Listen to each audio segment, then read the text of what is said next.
So this is your method for investigating Rarir's past. It almost looks like some kind of ceremony. Good deduction. But it's quite a different affair from what you're used to with the Frostmoon Scions. Whoa! First time I've ever been in here. Boss always said it was off limits, so I pictured some kind of creepy dungeon. But it's actually kinda nice. Oh, I guess this must be Sumero decor? That's where Boss is from. And that nice shopkeeper who sold me my treasure compass. I'm not sure exactly what you've got planned, but it looks like you're all set. When do we begin? Whenever we wish. But for some reason, I've got a feeling this isn't going to end well. I've never faced Rarir myself, but from what you've told me, his power is beyond anything I could imagine. I, on the other hand, am just an ordinary businesswoman. Our paths should never have crossed, yet here I am, forced to make an enemy of him. If you ask me, you're about as far from ordinary as it gets. So what are you saying? You're getting cold feet? Once I take a job, there's no backing out.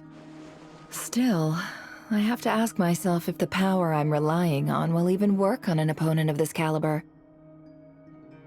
And also how to make sure I come out of this alive if things spiral out of control.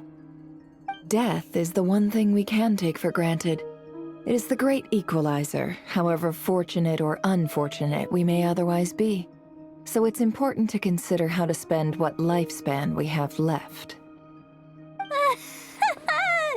Come on, boss. Lighten up. Quit talking about death. It's bad luck. For once, I agree with you. When you're up against a foe like Rarir, there's no such thing as being too prepared. Is there anything I can do to help? That won't be necessary. I've already made up my mind. Time to cash in a precious favor I've been saving for a rainy day. Yehoda, I need you to find someone for me. The sooner the better. Find who? That shady merchant who sold you an overpriced treasure compass the other day. Come on, boss. You're pulling my leg again. In what way is she shady? She showed up when I was completely lost and sold me a neat little gadget that was exactly what I needed. Trust me, she's a good person.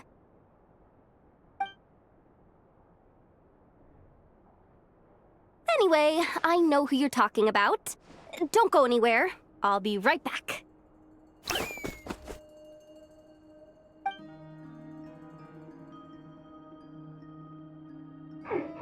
Quit grabbing me! I genuinely can't run any further!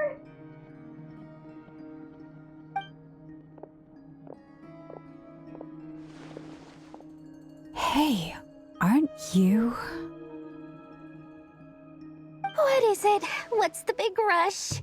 You dragged me out of a dream where I was literally swimming in Mora.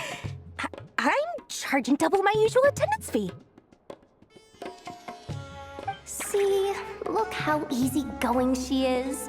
After that rude awakening, she could have completely snapped at us. But instead, she kept it together and just asked for an extra fee. Dori Sangama Bay? I never would have pictured you two doing business together. If you want to make it big and not cry, it's all about connections. Lady Nefer just so happens to have a lot of intel that interests me. And she also did me a big favor in the past. It was back when I first arrived in Not Cry. My trusty assistant, the genie in my lamp, had an adverse reaction to the Kuvaki and fainted. And wouldn't you know it, that's when I suddenly find myself in a life-or-death situation. Good thing my compatriot was there to swoop in and save the day. I've been giving her a 30% discount off all of my goods ever since. Now, so that no one here feels left out, I'm willing to extend a 20% discount to fellow friends of Boss Nefer. Plus, any other friends you send my way will enjoy 10% off. Huh, what can I say?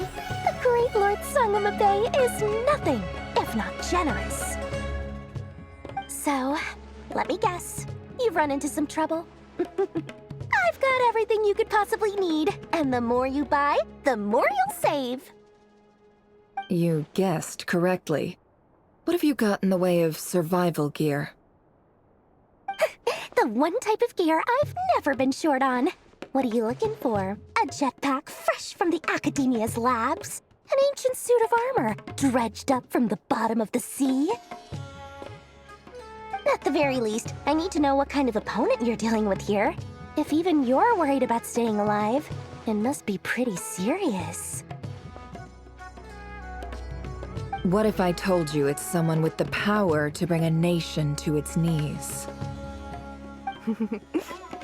Is that so? Then we really are talking top-shelf treasures.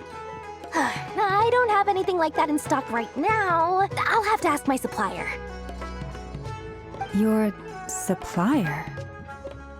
A powerful woman, make no mistake.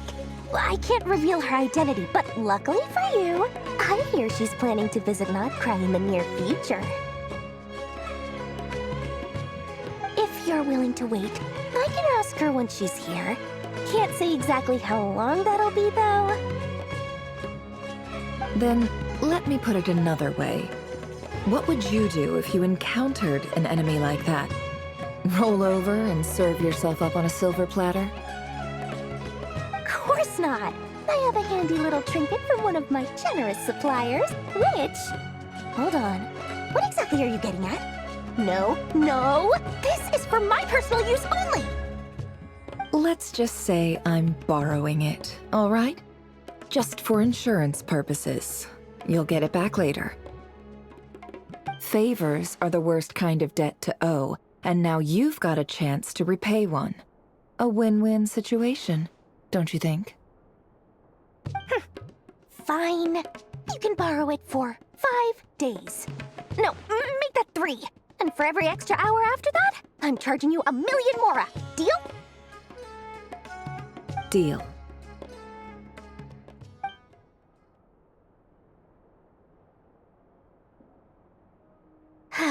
What a way to start the day. Now, was there anything else you wanted? Or can I go back to bed now?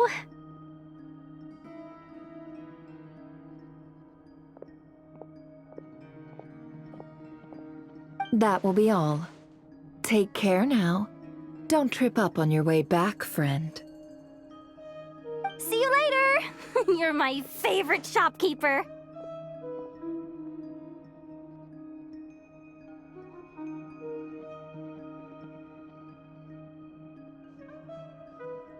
Excellent.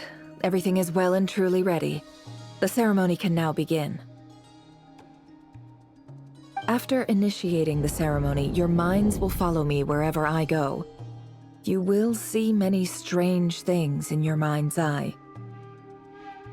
So remember, don't be frightened, and don't make a sound.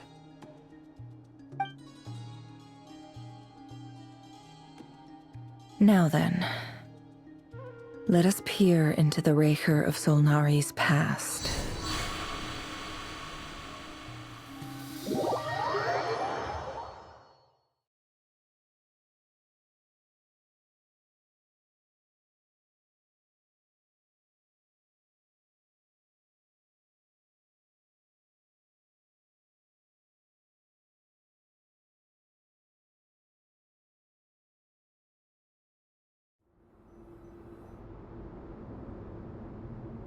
I made it. I don't recognize this style of architecture. Must be Conrian. Simple furnishings, table and chairs. It's a more ordinary house than I might have expected. Looks like the fearsome Raker of Solnari came from surprisingly humble beginnings. Unless this passed for luxury in Conria. Unlikely. It was said to be a very prosperous nation in its heyday. Anyway, I'll keep exploring.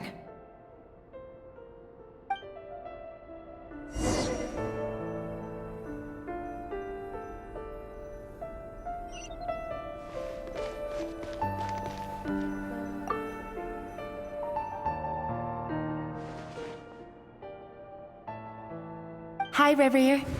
Since you're working extra hours tonight, I thought I'd keep myself busy by checking out that new kebab shop.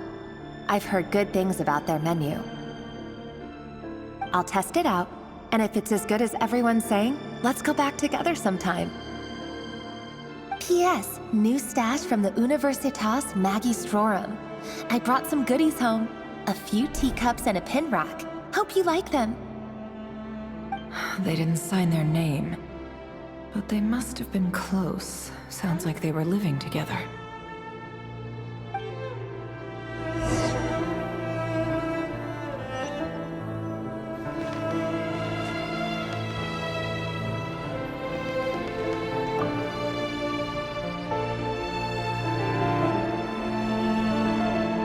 I went over to Joseph's for drinks today.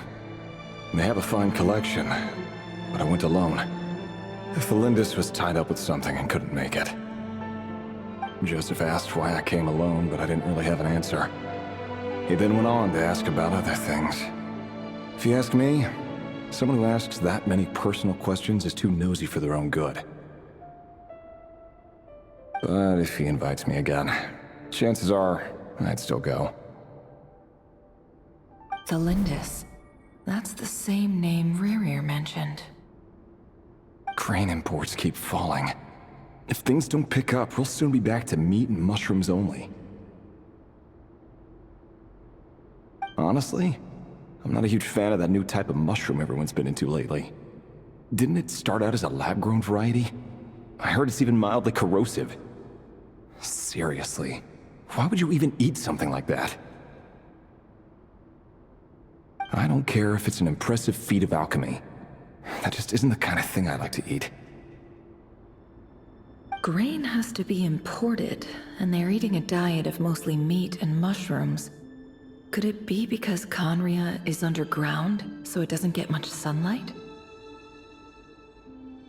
That would explain why they use so much stone in their buildings. They even use alchemically modified strains for food. Seems like the people of Conria don't have many options when it comes to dining. I've just about saved up enough now. Time to buy it and keep it somewhere safe. Making a big purchase. I wonder what it is.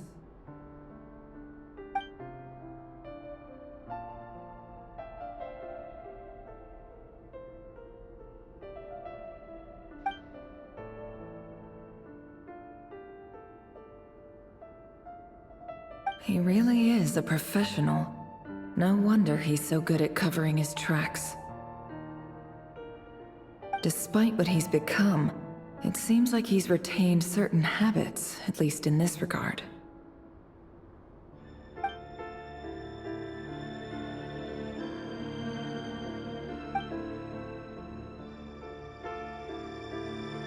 Did Rerir rip it out himself?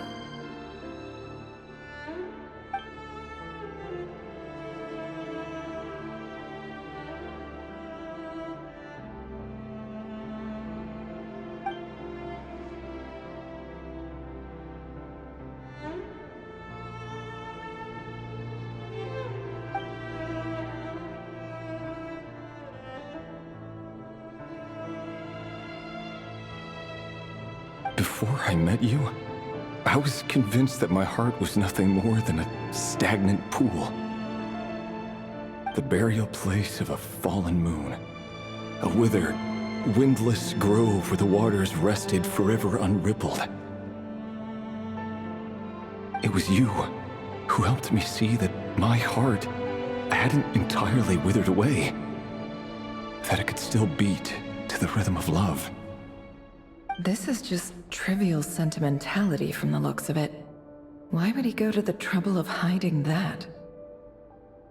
The burial place of a fallen moon.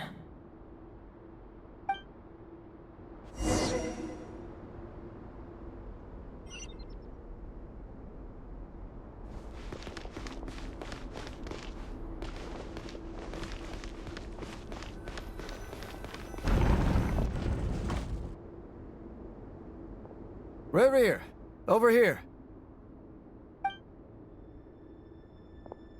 Dane! Oh, and, Vedelfin here? What a surprise to see you here, sir. Hello there, Rerir. You need not address me so formally outside of court. He doesn't get that much free time, so I invited him over for a drink. Even the court prophet deserves a break every now and then, right? Well, I'm flattered. So, what are we discussing today? Hey, don't look at me. As far as I see it, we don't need an excuse to have a few drinks. Come on, don't give us that. Didn't you say you were about to pop the big question? How's that coming along?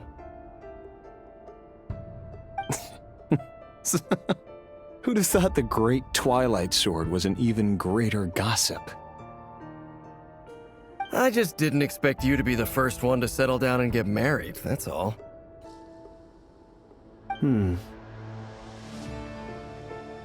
Yeah. If you told me that a few years ago, I wouldn't have believed you either.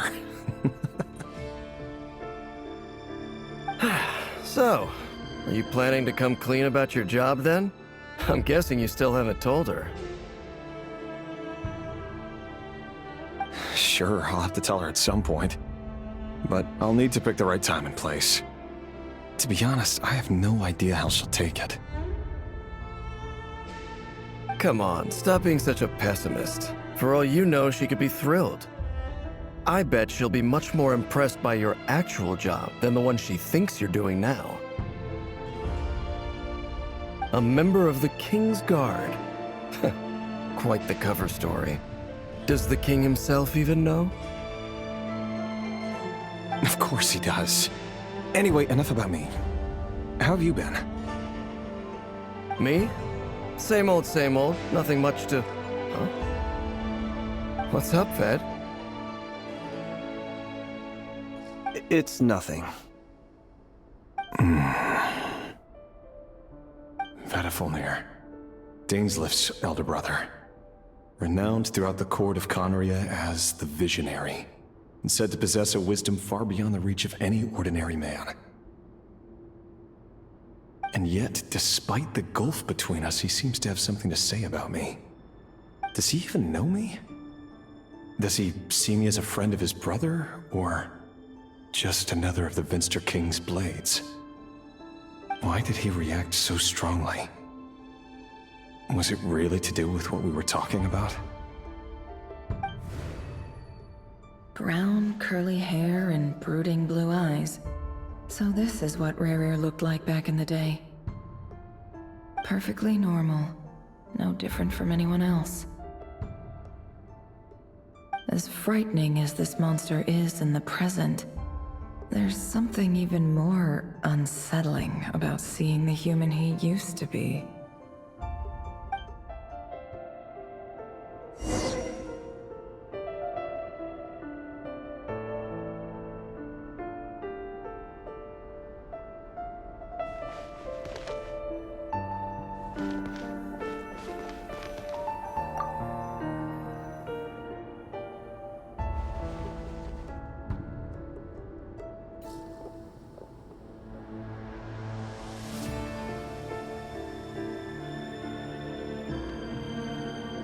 Felindis? You're back early? Our equipment's being serviced today, so I got off earlier than usual. How's your day been? Aw, why the long face? Is something the matter? Has your boss been giving you a hard time again? Went for a drink with Dane and the others after work. Isn't that a good thing?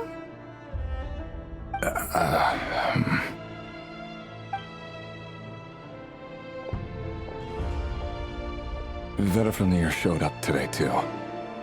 You know, Dainslif's older brother. Ah, Mr. Vedafilnir. Yes, I've heard of him. They say that everything he says ends up coming true.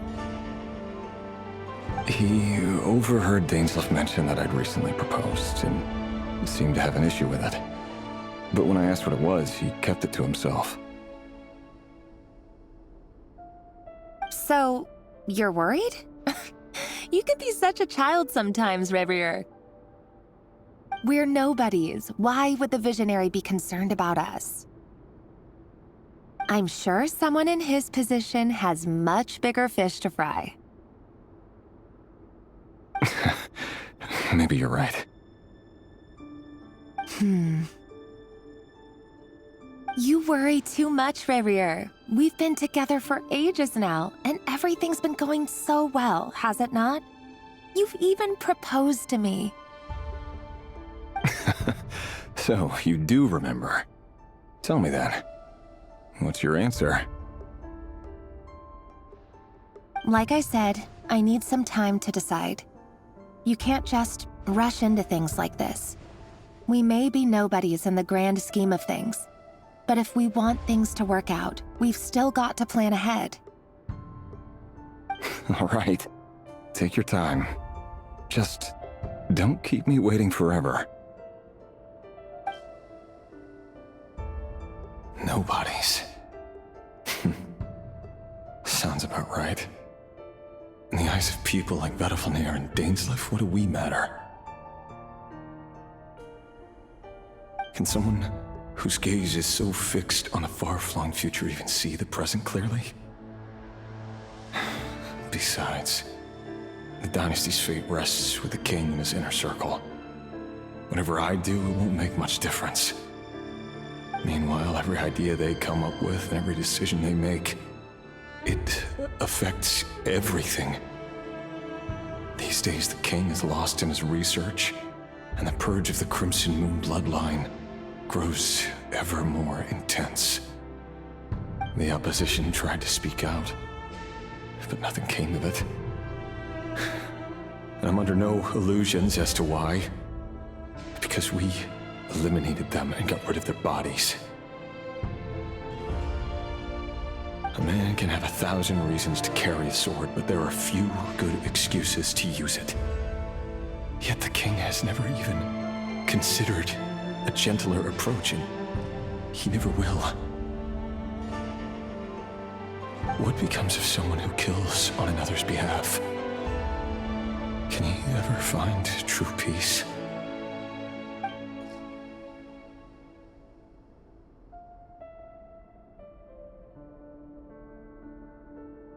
Thelindis?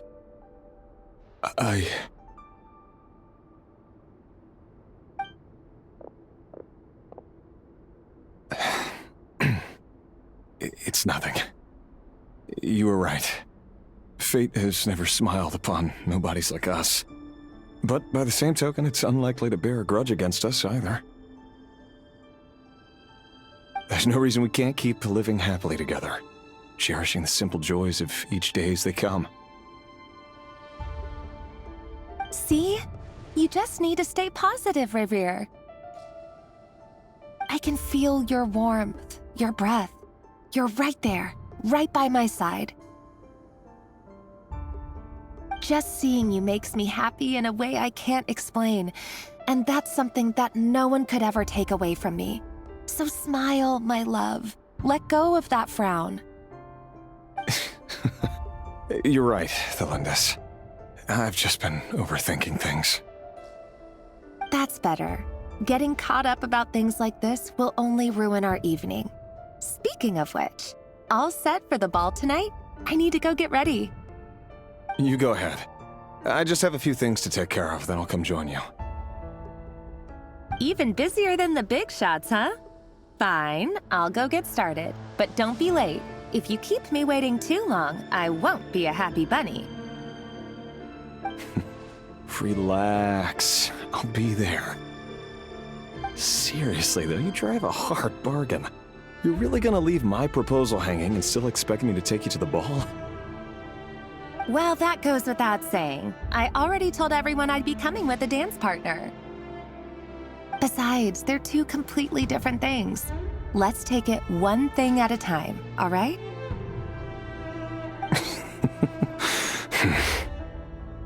All right. White outfit it is. It seems like Rerir was deliberately hiding his ties to the intelligence services by giving the impression that he was just an ordinary member of the Venster King's Guard. He clearly doesn't want his would-be fiancée to know about his other life. Then again, that's hardly surprising. People in the intelligence trade rarely do.